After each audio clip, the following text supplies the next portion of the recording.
Hii ni KBC Radio Taifa. Kila kitu maishani kina sauti yaleta furaha. Radio. Sauti ya elimisha, yahimiza, yatuleta pamoja. Sauti ya Kenya. Radio Taifa. Sauti ya Kenya.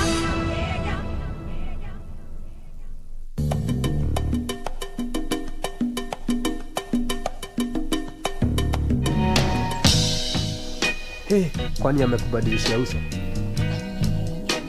The fact that he owns most shares of the company does not really make him my boss. Niko na mgeni anakuja baadaye. Na mara ya mwisho Nitanunua. Unataka juu ya pesa? Dakika 5 Sawa. Yaani mama Jazz alikutumia pesa kwa wewe. Shala uwe pala. Your parents must be so proud of you, especially your mom. You've heard of her? Yes.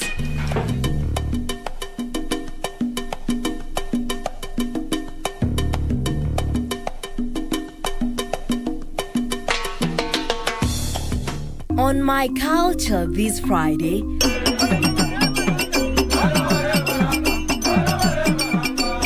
get to know more about Shilembe, a ceremony that ropes in bullfighters in honor of a dead hero, a warrior in Western Kenya.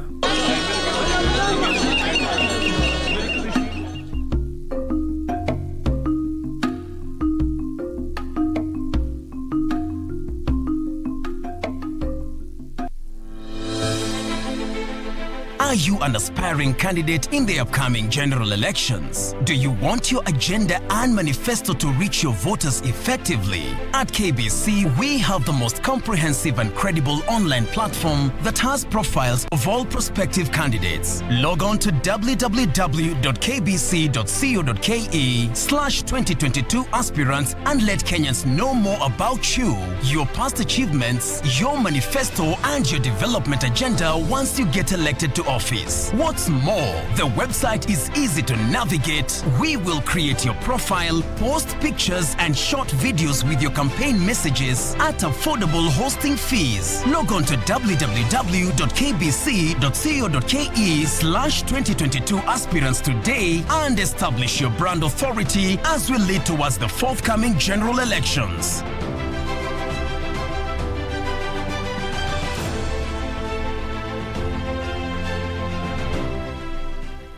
Ili kupata skiza tune ya Tabasamu ni bure. Bonyeza *811*965#. Maneno matamu humfanya mtu atabasamu ghafla, na pia mawazo mema huzifanya hali zitabasamu mbele yako ghafla.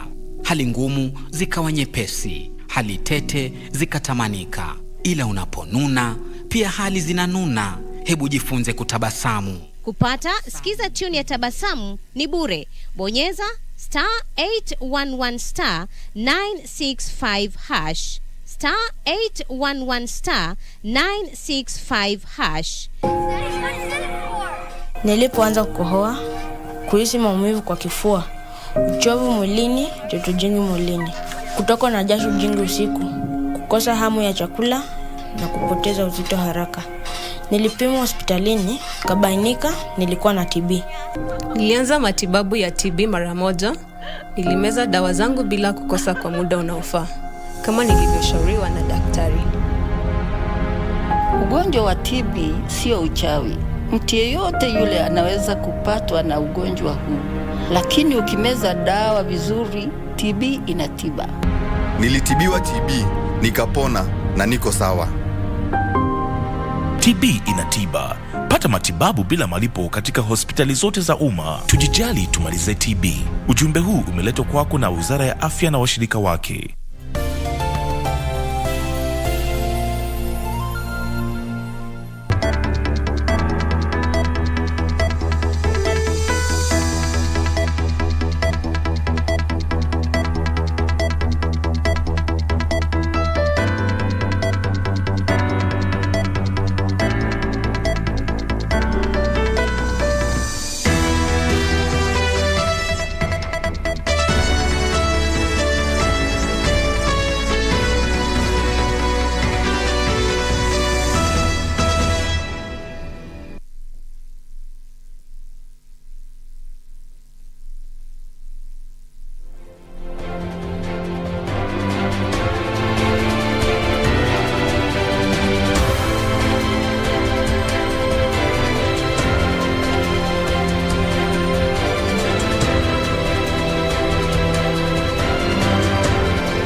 Ni tarehe 24 mwezi wa 3 mwaka 2022 na kwa kawaida kwenye taarifa hizi huwa tuko wawili, lakini siku ya leo mwenzangu Beatrice Gatonye kutokana na sababu ambazo hazingeweza kuepukika hakuweza kuwa nasi. Mimi naitwa Juma Bhalo, tumekuandalia mengi lakini kwanza tuanze kwa vidokezo.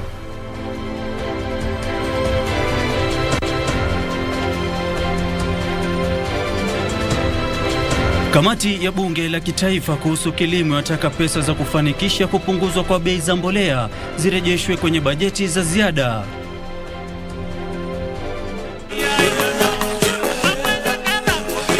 Mabadiliko ya kisiasa endelea kushuhudiwa, uchaguzi wa Agosti 9 ukikaribia.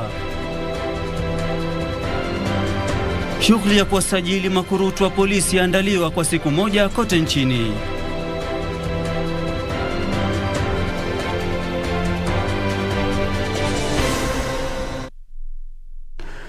Karibu mtazamaji na mwenzangu wa lugha ishara ni Lensa Odingo. Kamati ya bunge la kitaifa kuhusu kilimo sasa linamtaka rais aingilie kati na kurejesha shilingi bilioni 5.7 za kufanikisha kupunguzwa kwa bei ya mbolea ambazo ziliondolewa kwenye bajeti ya ziada. Wabunge hao walikosoa wizara ya fedha kwa kukosa kuwasilisha pesa hizo za kuwakinga wakulima kutokana na ongezeko la bei ya mbolea. Na jinsi mwanahabari wetu Gishuki Washira anavyotuarifu, wabunge hao wametishia kutatiza kupitishwa kwa bajeti ya ziada juma lijalo. Wizara ya fedha imekosolewa kwa kuondoa kwenye bajeti ya ziada shilingi bilioni 5.7 zilizonuia kufanikisha kupunguzwa kwa bei ya mbolea. Kamati ya bunge la kitaifa kuhusu kilimo ilikuwa imeomba kwamba pesa hizo zitolewe kwenye bajeti ya ziada iliyo bungeni kwa sasa ili wakulima waweze kununua gunia la kilo 90 za mbolea kwa shilingi 3,000. Kwa sasa gunia la kilo 90 za mbolea linauzwa kwa shilingi 7,000. Farmers are desperate, farmers are waiting, farmers know there is a government. Why isn't the government protecting the farmers in this country?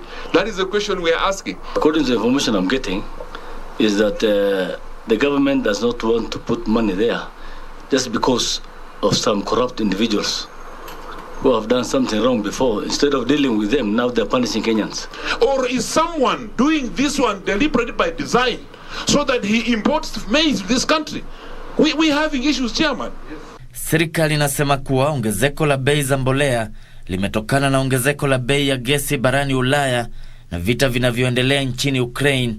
Katibu mkuu mwandamizi katika wizara ya kilimo Lawrence Omuhaka aliwaarifu wabunge kwamba kiasi hicho cha shilingi bilioni 5.7 wanachoomba kitasaidia kupunguzwa kwa bei ya tani 1,114 za aina mbalimbali za mbolea kwa wakulima 900,000.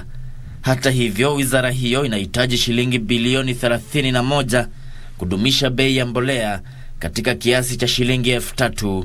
Actually, farmers are really suffering like Honorable Chair, the way you have said. So we are hoping that this money will be released now that the committee approved and then it was put in the supplemental budget. Wabunge hao sasa wametishia kutatiza kupitishwa kwa bajeti ya ziada iwapo wizara ya fedha itakosa kurejesha pesa hizo. Gishuki Washira, Darubini. Na gavana wa Kajiado Joseph Ole Lenku amekigura chama tawala cha Jubilee na kujiunga na kile cha ODM. Akizungumza katika jumba la Chungwa alipompokea Ole Lenku, kinara wa ODM Raila Odinga aliwahakikishia wakazi wa kaunti ya Kajiado na viunga vyake kuhusu uwekezaji katika sekta ya ufugaji na mikakati ya kuimarisha uzalishaji wa kilimo ili kuzipa uwezo jamii za wafugaji iwapo atachaguliwa kuwa rais kwenye uchaguzi mkuu wa mwezi Agosti. Leo asubuhi gavana wa kaunti ya Kajiado Joseph Ole Lenku aliwaongoza wazee kadhaa wa kitaaluma na wawaniaji wa kisiasa kwenye jumba la Chungwa. Hapa Ole Lenku alikigura chama chake cha awali cha kisiasa cha Jubilee na kujiunga na chama cha ODM kinachoongozwa na Raila katika juhudi za kutafuta kuchaguliwa tena kuwa gavana wa Kajiado tarehe 9 mwezi Agosti. Akitetea hatua hiyo, Ole Lenku alisema kuwa chama cha ODM kimepata umaarufu zaidi katika kaunti ya Kajiado na hivyo ipo haja kubadili mkondo. I wish therefore to say I have heard the voice of my people, I have taken their instructions, and I have together with them moved to ODM. Leo Kajiado tumeamua, na unaona kwa nyuso zao kwamba watakuwa nyuma ya baba na nyuma ya Gavana Lenku katika maendeleo Kenya. Akimlaki Ole Lenku, kinara wa ODM Raila Odinga aliwahakikishia wakazi wa Kajiado na viunga vyake kwamba iwapo atachaguliwa kuwa rais, atawekeza katika sekta ya ufugaji na mikakati ya kuimarisha uzalishaji wa kilimo ili kuzipa uwezo jamii za wafugaji. Tutabadilisha haya ili kama wewe ni mfugaji, chimba mabwawa, wakati mvua inakuja tunavuna maji ya mvua hiyo, ili kama ukame inakuja sasa kuna maji ya kutosha kwa matumishi ya ng'ombe zetu na mifugo zetu zote. Alafu vile vile tunaweka ile malisho ya ng'ombe, kama nyasi hakuna, iko malisho ya ng'ombe. Odinga pia alidai kwamba ataimarisha kampuni ya utayarishaji nyama ili kuwanufaisha wafugaji zaidi. Kwa hivyo uchumi wetu ya Kenya imeathirika kwa sababu ya usimamizi mbaya. Lakini tunaweza kubadilisha haya yote ili uchumi ya Kenya inuke kwa upande ya mfugo, kwa upande ya kilimo, kwa upande ya viwanda, kwa upande ya biashara. Yale yote tunaweza kuinua. Viongozi wengine waliokuwepo walipigia debe azma ya Raila kuwa rais, wakimtaja kuwa kiongozi atakayeunganisha taifa hili. Anyone still doubting that Raila Amolo Odinga will be the 5th president of Kenya, please start believing. Because if you look at the past 2 general elections and you study the pattern, you will see that Raila has not lost any votes. But instead, he has gained a lot of votes. People who did not vote for him in 2013, those who did not vote for him in 2017, a lot of those votes have come to Baba's side. Tuko Azimio, tunaheshimu partners wetu, lakini tutajenga ODM. Hatua hiyo ya Ole Lenku imejiri siku chache baada ya aliyekuwa gavana David Ole Nkedianye kugura chama cha ODM. Wakati huo katibu mkuu wa chama cha Jubilee Jeremiah Kioni ametoa wito kwa wabunge na maseneta walio wanachama wa vyama viwili wajiuzulu. We are happy that we have the resignation letter from Wamatangi. We want to encourage others to do the same. And I want to again tell you clearly that if you belong to 2 parties at the same time, that is an electoral offense. It's against the code of conduct. Itakufalisha hii ya kusema ya kwamba sasa wewe tumekutuma kule. Miongoni mwa wale walioalikwa kwenye chama cha Jubilee ni aliyekuwa mwakilishi mwanamke wa Nyeri Priscilla Nyokabi, atakayewania useneta wa Nyeri, na aliyekuwa mkurugenzi mkuu wa shirika la utoaji mikopo ya kilimo Lucas Meso anayenuia kuwania ugavana kaunti ya Busia. Here is an Azimio zone. Have no doubt about that. We are going to deliver this seat for you. Shirika la maendeleo ya wanawake limewalaumu baadhi ya wanasiasa kwa madai ya kuwatisha wanawake wakati huu wa kampeni kwa matayarisho ya uchaguzi mkuu. Akizungumza katika makao makuu ya shirika hilo, mwenyekiti wake Rahab Mwikali alitaka kuheshimiwa kwa wanawake, akikashifu matamshi hivi majuzi dhidi ya Mama Ngina Kenyatta kutoka kwa baadhi ya wanasiasa wa mrengo wa chama cha UDA. Wanasiasa wameonywa dhidi ya kutoa matamshi dhidi ya wanawake huku kinyang'anyiro cha uchaguzi mkuu kikipamba moto. Shirika la maendeleo ya wanawake kikiongozwa na mwenyekiti wake Rahab Mwikali limetoa wito kwa waziri wa usalama Fred Matiang'i kuwachukulia hatua wanasiasa wanaotoa matamshi madharau dhidi ya wanawake. We want him to come and face the justice, and all those we've talked about in Kenya who are part of this, we want them reined up. And we want them to tell us if they can abuse their mothers, then we know what kind of leaders we are dealing with.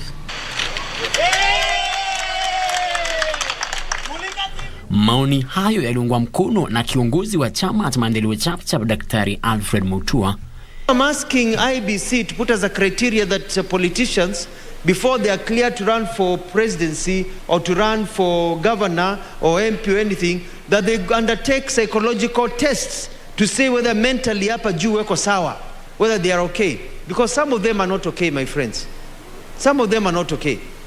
The way they are dividing this country, kutukanana, kudanganyana. Na baraza la wazee wa Agikuyu kutoka Gatundu Kusini, kaunti ya Kiambu, limeshtumu kile walichotaja kuwa matamshi mabaya kutoka kwa mbunge wa eneo hilo Moses Kuria, likisema matamshi hayo huenda yakachangia utengano nchini. Hii Kenya si ya mtu mmoja. Kenya ni ya kila mtu.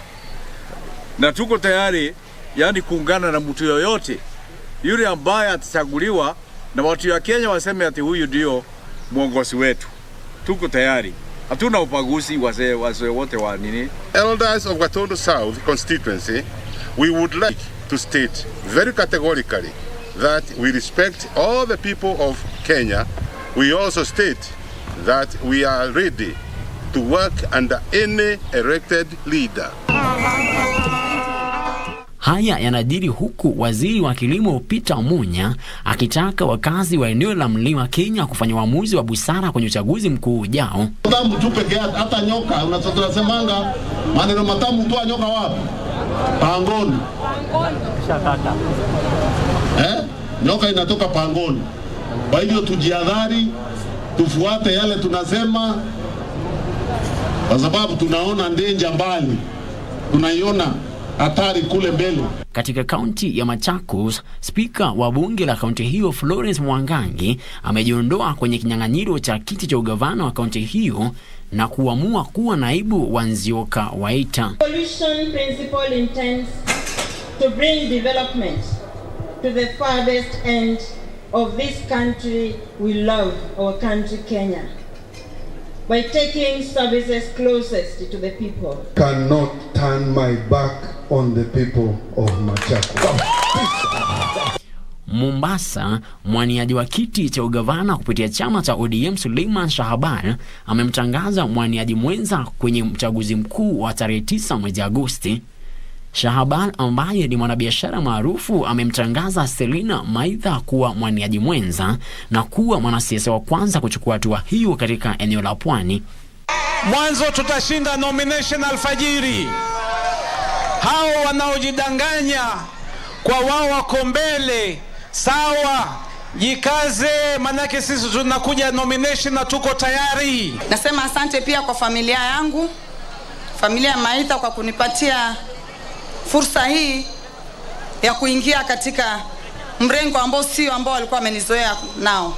Hatimaye, mbunge wa Mwatate Andrew Mwadime amekihama chama cha ODM na kujiunga na chama cha Communist. Frederick Moki, Darubini. Na mtazamaji, taarifa hiyo kutoka kwa Frederick Moki inatukamilishia awamu ya kwanza ya taarifa hizi za Darubini ya Channel 1, na kuomba usiende mbali, nitarejea na taarifa zaidi.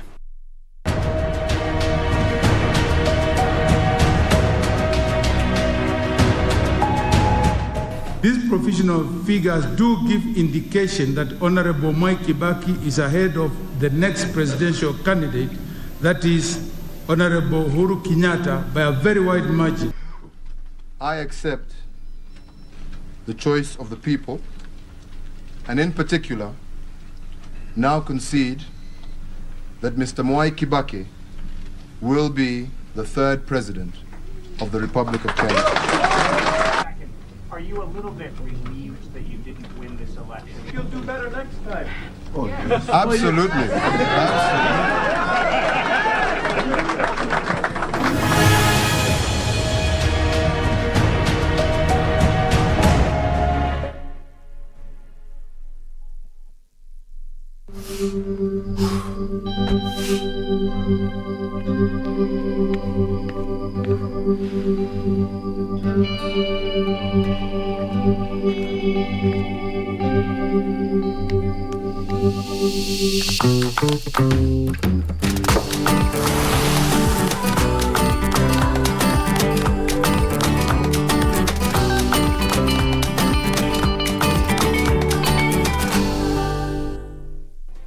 Do you have a news story to share with KBC? Get in touch swiftly on email news@kbc.co.ke or call 0723-892-654 or 0734-780-124.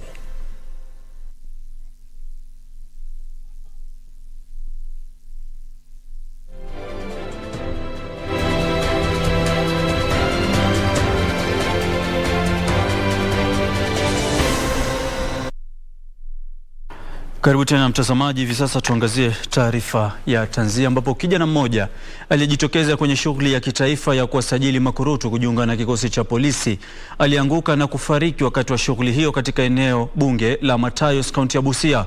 Kulingana na afisa aliyekuwa akiongoza shughuli hiyo, James Lela, marehemu kwa jina Johnson Elijah Ochieng mwenye umri wa miaka 26 alianguka ghafla na kufariki baada ya kukimbia.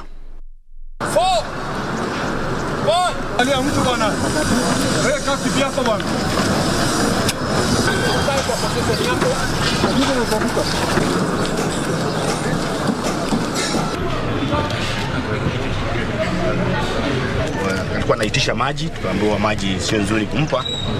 Kwa hiyo harakati polisi walileta gari ya polisi na ikamchukua kimleta hospitalini.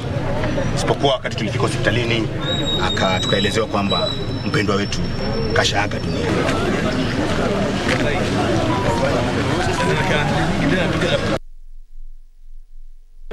Na mtazamaji, mkurugenzi wa mashtaka ya umma Nurdin Haji amekariri kwamba afisi yake haitakubali kuhofishwa inapotekeleza jukumu lake. Akizungumza jijini Nairobi wakati wa mkutano wa wadau kuhusu kuratibu mwongozo wa kushughulikia makosa ya kiuchaguzi, Haji alisema kuwa wataongozwa na ukweli na ushahidi utakaokusanywa.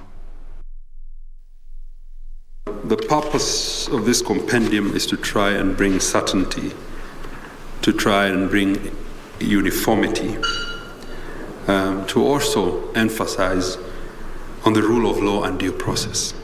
As ODPP, we will continue to execute our mandate in accordance with the rule of law without fear or favor, and guided by facts, evidence and the law. The Commission hopes that the collaboration must be sustained.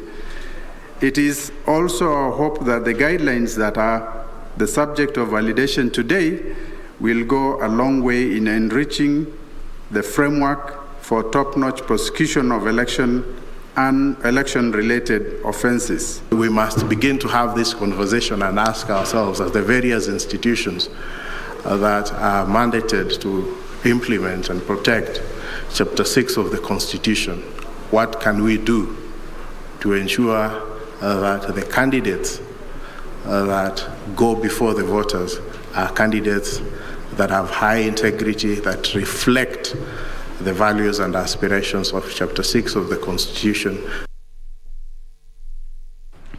Serikali imeonya wanasiasa dhidi ya uchochezi wakati wa kampeni za uchaguzi, huku ikisema kwa uhuru wa mazungumzo sharti utumike kwa wajibikaji. Akizungumza na wanahabari mapema leo, hatibu wa serikali Sera Soguna alisema kuwa kesi 51 za uchochezi zinasikizwa katika mahakama na kwamba serikali haitasita kumshtaki yeyote anayeendeleza migawanyiko itakayoathiri ustawi wa uchumi wa taifa hili. Wakati huo huo, vijana wamehimizwa kujiepusha kutumiwa na wanasiasa ambao wanaendeleza ajenda zao za kibinafsi. We therefore make an appeal to all actors, including candidates vying for different elective positions, political parties and members of the public to continue adhering to the law as stipulated. Further, we appeal to the public to continue supporting the police by sharing relevant information and report suspicious incidents to the nearest police post, station or through the police hotlines numbers 999 112 and 0800 722 203 for prompt response, including the DCI feature. It's also important for Kenyans to understand that the NCSC has been carrying out campaigns to ensure that there is, a free and fair election, that every Kenyan is aware about what they are supposed to be doing as we head into elections. There's also been collaborating with various stakeholders, including the National Police Service, Office of the Registrar of Political Parties, Office of the DPP, and Wiyano Platform for Peace. That has been going on. They have also been carrying out engagement at the community level so that Kenyans can be aware about what is expected of them even as we head into the elections. Na Wakenya waliungana na ulimwengu mzima kuadhimisha siku ya kifua kikuu duniani, huku serikali ikihimizwa iwekeze zaidi katika kuzuia kuliko kutibu ugonjwa huo. Waziri wa Afya Mutahi Kagwe kwenye hotuba iliyosomwa kwa niaba yake na mkurugenzi wa matibabu na huduma za dharura Daktari Andrew Mulwa alisema kuwa serikali inanuia kutoa 38.5% ya dawa za kifua kikuu kwa Wakenya kufikia mwaka 2024 baada ya kuchukua jukumu la kununua tiba hizo zilizokuwa zikitolewa na wafadhili. Gavana wa Machakos Dr. Alfred Mutua alihimiza serikali kuu iwekeze zaidi katika kuzuia kifua kikuu ili kuangamiza ugonjwa huo humu nchini. Kauli mbiu ya mwaka huu ilikuwa wekeza ili kuangamiza kifua kikuu, nusuru maisha. The programmatic management of drug resistant TB is exclusively supported by Global Fund, and as a government, we are developing frameworks that will adopt other aspects of the programmatic management of drug-resistant tuberculosis for direct support by the Exchequer. Your Excellency, through the Global Fund support, we are able to put all clients with multiple drug-resistant TB under NHIF cover so that they are able to access health services without incurring catastrophic health expenditure. We are not only celebrating about finding treatment for tuberculosis, but talking about finding treatment for preventive diseases from all over the world. We really need our people to be educated about tuberculosis. It is not a death sentence. Advocacy and awareness have to continue. But these ones also have to go hand in hand with proper treatment. So the revolution of healthcare has been critical, especially in ensuring that our people are getting treated.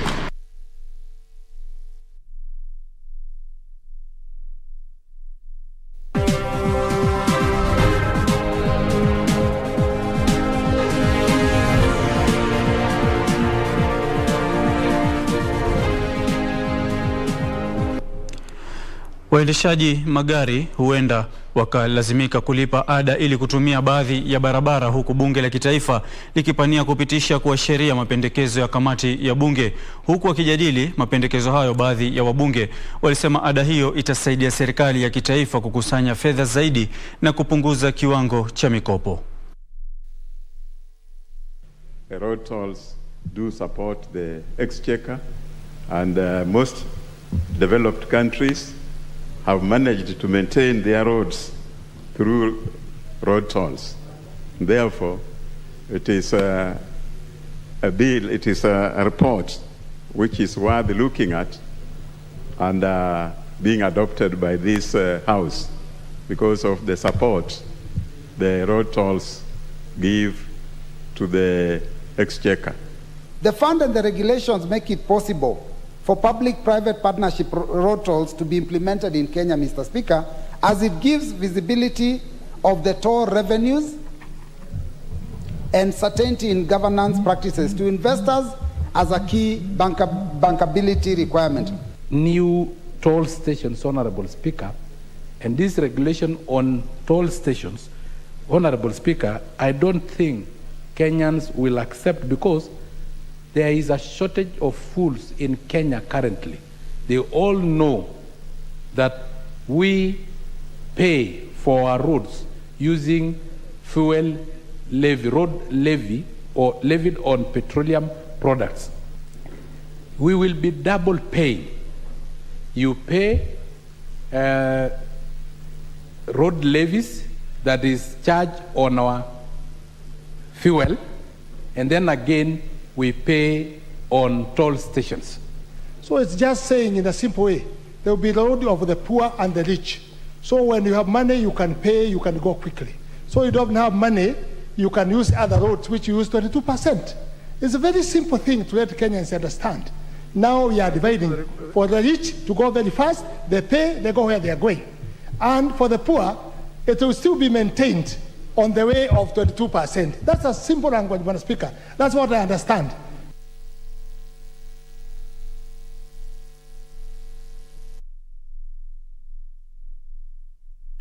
Na mtazamaji, tukiachana na taarifa za biashara ni kwamba Rais Uhuru Kenyatta ameiagiza Wizara ya Uchukuzi kushirikiana na shirika la St. John kuwapa mafunzo takriban waendeshaji 200,000 wa bodaboda kuhusu huduma ya kwanza. Rais pia aliagiza Wizara ya Afya kuanzisha mfumo wa ushirikiano wa kuwajumuisha watu 26,000 waliojitolea kutoka kwa shirika la St. John ili kuimarisha huduma za afya za kimsingi na kujiandaa kukabiliana na dharura katika kiwango cha jamii.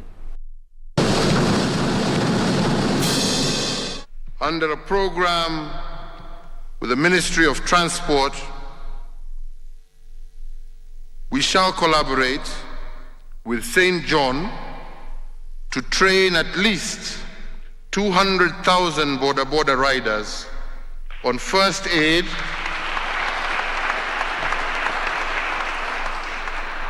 and structured approach to major medical incidents to boost first responder capacity in our country.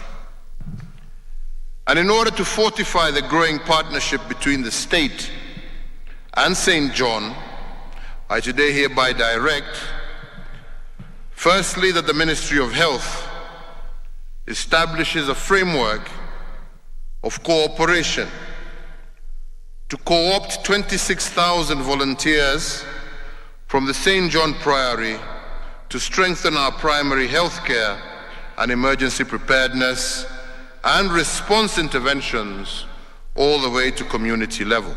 We consider the Order of St. John as a partner in the healthcare system of our nation, and the spirit of volunteerism that has permeated from St. John has now taken root in the Ministry of Health through community health volunteers and other workers who we appreciate and recognize.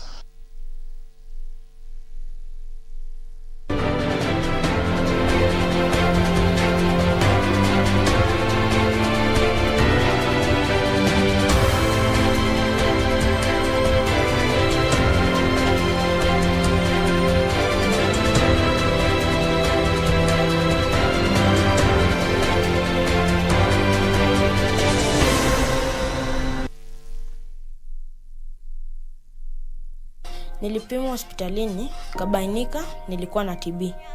Nilianza matibabu ya TB mara moja.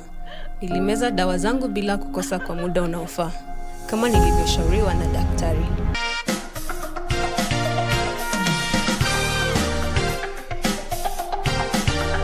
The first step to happiness is falling in love with yourself.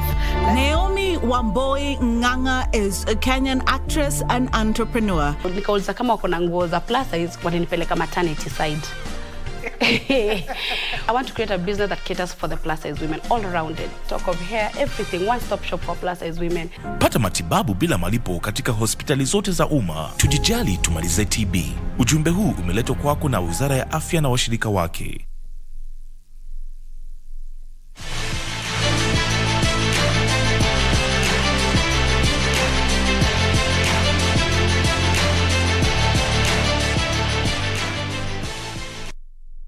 Ni wakati wa kudunda viwanjani. Karibu, mimi naitwa Timothy Kipnusu. Nyota wa tenisi Angela Okutoi na dereva wa mashindano ya magari Makre Kimathi wametuzwa leo asubuhi na chama cha wanahabari wa michezo kwa kuwa wana michezo bora wa miezi ya Januari na Februari mwaka huu mtawalia. Wawili hao walituzwa leo asubuhi jijini Nairobi wakati wa sherehe za kuwatuza na pia kutiwa saini kwa kandarasi mapya ya mwaka mmoja baina ya chama hicho cha SJAK na kampuni ya vifaa vya kielektroniki LG.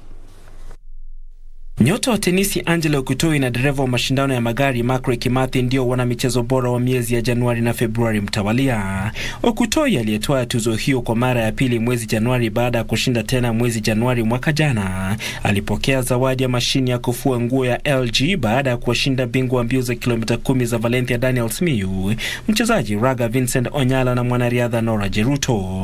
My goals for 2022 is to see myself finish with a really good WTA ranking and to also finish with a really good juniors ranking. Makre Kimathi aliyepokea zawadi ya friji ya LG kwa kuwa mwanamichezo bora wa mwezi Februari ni dereva wa kwanza wa humu nchini kumaliza mashindano kwenye barabara ya theluji nchini Uswidi. Alimaliza kitengo cha WRC3 katika nafasi ya 3 na 4 kwenye kitengo cha chipukizi. Kimathi alitoa zawadi hiyo baada ya kuwashinda bingwa wa soya Ferdinand Omanyala, Milton Ilahuya anayecheza mpira wa kikapu kwenye viti vya magurudumu, mchezaji catchball Lavenda Zawadi, Helen Obiri na Collins Kipruto. I'm very passionate about motorsports. Rallying is my passion. So that's something that I'm really keen to pursuing. I really want to become the first African to become world champion. So that's something that we're working towards. Wakati huo kampuni ya LG imezidisha muda wa kandarasi yake ya udhamini na chama cha SJAC kwa mwaka mmoja zaidi hadi mwezi Disemba mwaka 2022. Udhamini huo unajiri miaka 7 tangu kuanzishwa kwa ushirikiano baina ya kampuni hiyo ya LG na chama cha SJAC. Together with LG, I think we share an ambition of creating opportunities for athletes at all levels and ensuring all athletes enjoy enabling environment. LG awards are about all sports and does not matter where you are. The discipline, people talk about small sports, but as we look at every sport, so long as the only secret is for you to perform. We commit to investing 60 million Kenyan shillings in cash in kind. Our long-term goal for this new view is to giving students and youth within community teams a new hope of hone their skills in multiple competitive sports while informing the team of the new career pathways emerging with the sports market. Washindi wengine wa awali wa tuzo hizo ni pamoja na mabingwa wa Olimpiki Eliud Kipchoge na Peres Jepchirchir, Taylor Okari anayecheza mpira wa kikapu na bondia Elia Jowi. Tukiagana na taarifa hiyo kuhusiana na SJAC na kampuni ya LG, kwingineko ni kwamba Kenya ilijinyakulia medali 2 jana jioni katika mashindano ya riadha ya Grand Prix ya walemavu yanayoendelea katika milki za Kiarabu. Nancy Chelagat Koech alishinda medali ya dhahabu katika mbio za mita 400 T11 baada ya kutumia muda wa dakika 1 sekunde 4.25 kumshinda Ishwar Nishad wa India aliyemaliza wa pili. Salcedo Rodriguez wa Colombia alikuwa ameshinda mbio hizo, lakini baadaye akapokonywa ushindi baada ya kufanya makosa. Katika shindano la kurusha mkuki la kiti cha magurudumu kitengo cha F57, James Mangerero wa Kenya alimaliza wa pili na kushinda fedha nyuma ya mshindi Mohamed wa Syria. Sakcha Nyimbachang wa Thailand alikuwa wa 3. Mashindano hayo ya siku 4 yanafikia tamati leo huko Dubai.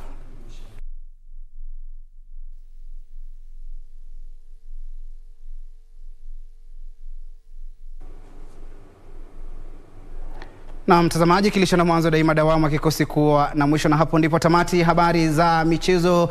Ukipenda kuweza kupata taarifa zaidi, tembelea wavuti wetu ambao umeimarishwa zaidi wa www.kbc.co.ke. Mimi naitwa Timothy Kipnusu na rejesha usukani kwa mwenzangu Juma Bhalo. Naam, shukran sana Timothy Kiphafu. Labda kabla hujaondoka ndani ya studio, tukisalia kwenye masuala ya spoti, kwa wapenzi wa mpira kwa wapenzi wa kabumbu, siku hii ya leo usiku mwendo wa saa 5 kasrobo kutakuwa na michuano ya kufuzu kwa kombe la dunia kule nchini Qatar. Ureno utakuwa nachuana na Uturuki, Uswidi itachuana na Czech Republic, Wales watakuwa nachuana na Austria, alafu Wataliano watakuwa wenyeji wa North Macedonia mwendo wa saa 5 kasrobo leo usiku. Wapenzi wa kabumbu, leo naona fixtures zimejaa. Shukran sana Kiphafu. Ya muhimu sana ni hiyo taifa la Czech Republic, na baadhi tu ya wale wa mashabiki wanaangazia zaidi kuona jinsi watakavyoimarisha safu yao hasa katika mashindano hayo. Naam, bila shaka. Na mtazamaji, kufikia hapo hatuna la ziada, na ndio tunatamatisha taarifa hizi za Darubini ya Channel 1. Kwa wale wapenzi wa lugha ishara, leo mwalimu hayupo darasani, kwa hivyo sisi wanafunzi leo tutakuwa tuko off. Na kufikia hapo, mimi naitwa Juma Bhalo, mwenzetu wa lugha ama mwenzangu wa lugha ishara ni Lensa Odingo. Assalamu alaikum.